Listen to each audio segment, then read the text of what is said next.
Good morning. Hello. I want you to imagine that you've just been told by your doctor that you or one of your family members needs an organ transplant in order to live. Imagine how you would feel when you're told that there are 112,000 other people waiting for transplants, according to the Gift of Life website. In theory, that number might not sound like a lot, but if it's your son or daughter, wife or husband, mother or father, you may feel differently about that number. According to my survey, only 44% of you are currently registered organ donors. Yet, when responding to that same survey, 100% of you said that if you were faced with, you or someone you loved needed an organ, you would pray for a donor. My family was faced with this decision in June of 2008 when my brother George, who was 26, was struck and seriously injured by a car. George was taken to the local trauma center where they worked for over 12 hours to save his life. My family watched as his team of doctors and nurses worked feverishly to stabilize George. When the doctors finally came to discuss our options, I am sad to say it was a bit of a relief. Organ donation, they explained, was an option that could help other people and somehow help to make sense of a senseless act. Even though George's major organs were severely damaged in the accident, he was able to help 20 other people through the donation of tissues, valves, and his corneas. Organ donation is the most selfless act one can do. According to Donate Life Pennsylvania, one donor can potentially help 50 other people who are in need of organ donation. Today I'm going to talk to you about the need for organ donors, some misconceptions regarding organ donation, and how you can become a donor and ensure that your wishes are carried out. I hope at the end of my presentation you decide to become an organ donor if you aren't already. First, let's take a look at organ donation. Medical advances have made organ donation a very viable treatment for people faced with the prospect of organ failure.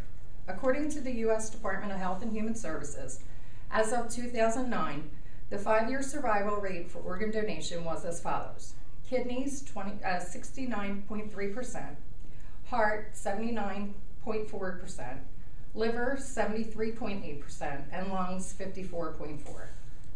As I said previously, over 112,000 people are waiting for organs, and that number grows daily. Unfortunately, according to the National Network of Organ Donors, 19 people die every day waiting for an organ. According to the Department of Health and Human Services, every 10 minutes someone is added to the organ donation list. That means that by the time our class is over today, approximately 18 people will be added to the list. Donate Life Pennsylvania reports that only 8,000 people in the state of Pennsylvania are currently waiting for organ transplantation. As you can see, there is a need for organ transplants. So why aren't there enough donors? To understand this, we must look at some of the misconceptions about organ donation. There are many misconceptions related to organ donation listed on the Gift of Life donor program website. I will explain some of the most common. Some people believe that if you choose to become a donor and are faced with a serious illness or injury, appropriate medical care will not be provided. This is simply not true. I can tell you from experience, my brother's team worked tirelessly to try to save his life. And I know this because we watched from the hall of the ICU unit. Some people believe that they are too old to become donors, or that because of their own health issues, they may not be a candidate. This also is not true. There are no age limits for organ donation. Also, the appropriateness of donation is decided by specially trained procurement teams at the time of death.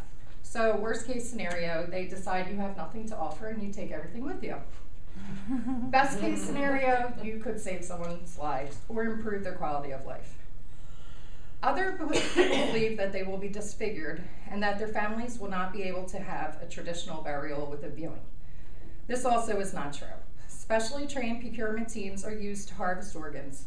These teams treat each donor with the utmost respect and dignity, preserving the body so that traditional burial is not prevented. Now that we have established that there is a need for organ donation and dispelled some of the common misconceptions regarding organ donation, let's look at how you can become a donor.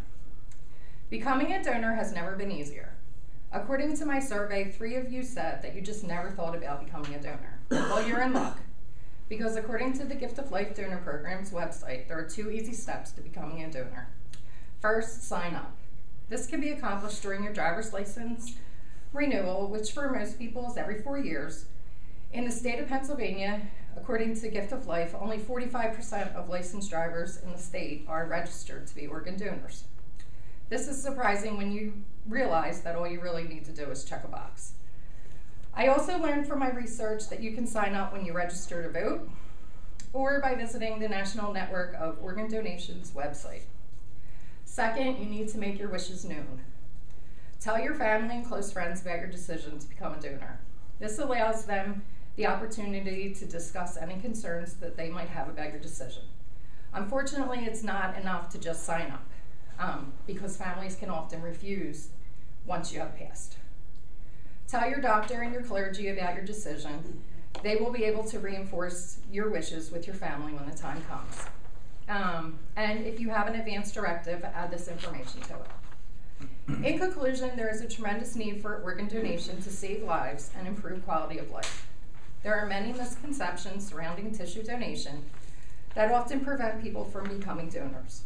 Once the decision to become a donor has been made, signing up is easy to do and can be done online 24 hours a day, 7 days a week.